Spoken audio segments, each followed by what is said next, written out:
Hi guys, welcome back to my channel.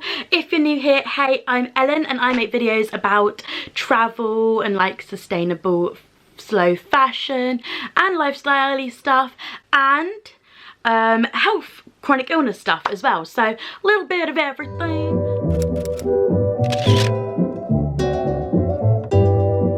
Today we are talking about a combination of travel and health. So if you are new here and you probably clicked on this video for the reason that maybe you're thinking about going travelling and have a chronic illness, maybe you're just nosy and are wondering how us chronic illness peeps do shit, then that's cool too. Glad you're educating yourself.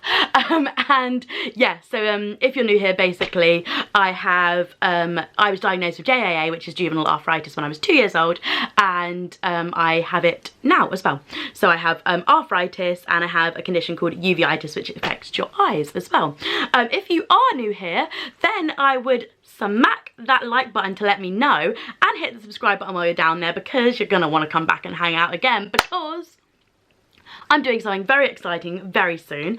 I am off to backpack Southeast Asia for a few months and I'm gonna vlog the hell out of it. So I am gonna vlog, I'm fingers crossed gonna daily vlog, but I don't even know if I can't commit to that fully, because obviously I don't know what the situation's gonna be like with Wi-Fi, and if I'm actually gonna do something interesting every day, if I'm gonna get barley belly and be knocked out for a week. Probably not gonna vlog that kind of thing.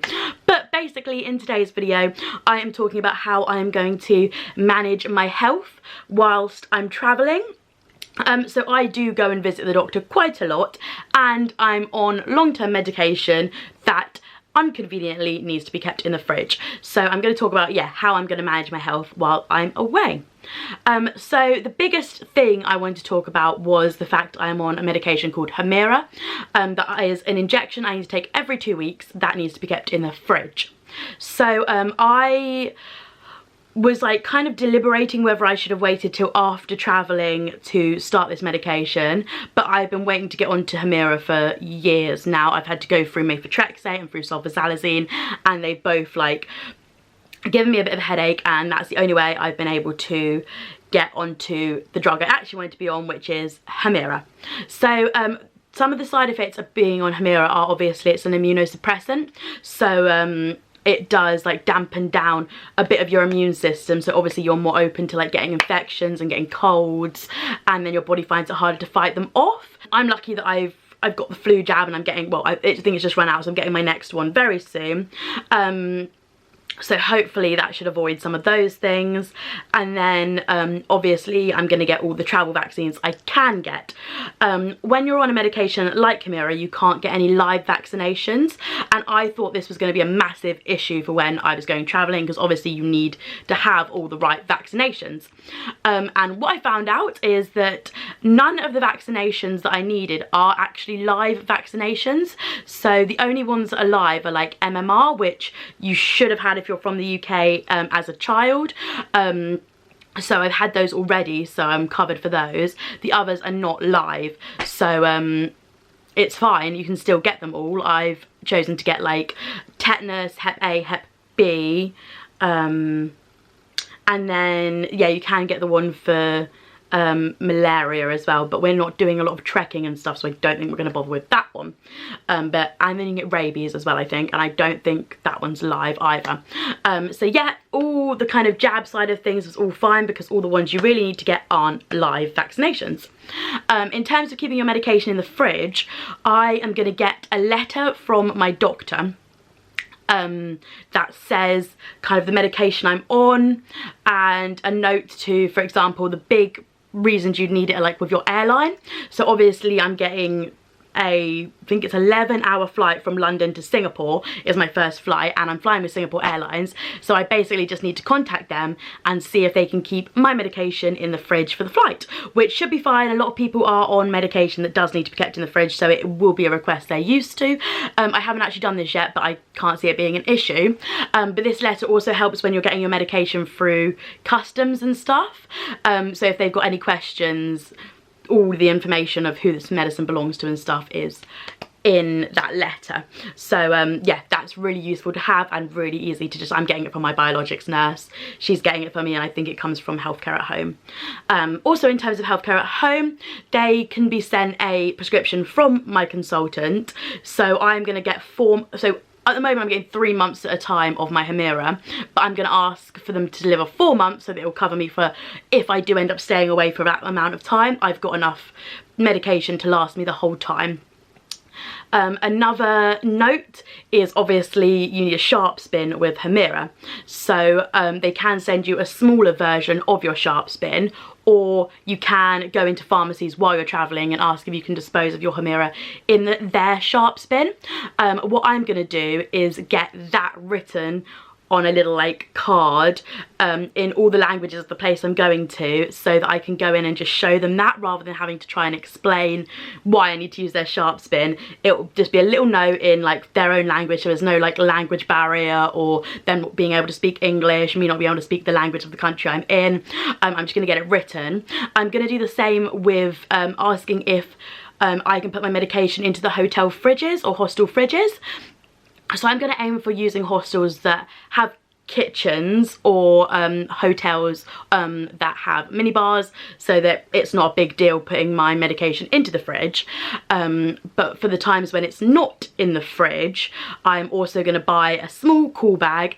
So I'm going to just get one off Amazon, but I'm going to get one of the ones that lasts for a few days.